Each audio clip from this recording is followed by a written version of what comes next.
அமலன், கமலன், சமன் ஆகிய 3 நண்பர்களதும் தங்கைகள் மூவரும் கீதா, ராணி, சீதா ஆவர். கீதாவுடன் அமலனின் தங்கை அமர்ந்திருக்கிறார். கமலனின் தங்கை கீதா அல்ல எனின், சமனின் தங்கை யார்?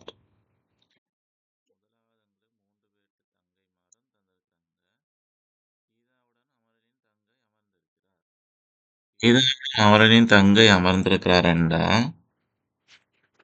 அமலன் கீதாவுடன் அமலனின் தங்கை அமர்ந்திருக்காண்டா, கீதா வந்து அமலனின் தங்கையா இருக்க முடியாது.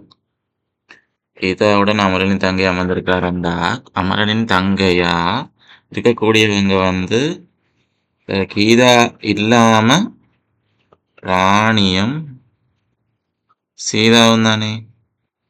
சரி, இந்த 2 பேருக்கு தான் அமரனின் தங்கையா இருக்கலாம். அடுத்தது எங்களுக்கு சொல்லியிருக்காங்க, கமலனின் தங்கை கீதா அல்ல. அப்ப கமலனின் தங்கை யாருன்னு சொல்லுங்க.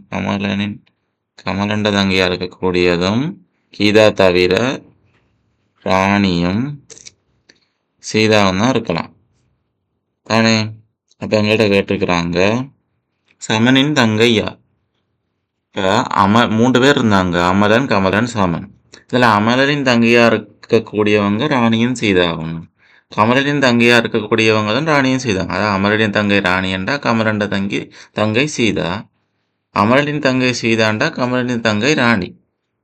அப்ப இந்த 2 பேரும் இல்லாம சமன் தங்கையா இருக்கக்கூடியவர் ராணியும் இல்ல சீதாவும் இல்லைண்டா கீதாவா தான் இருக்கணும்.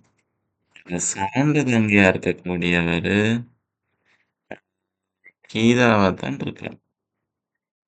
எனவே விடை 2.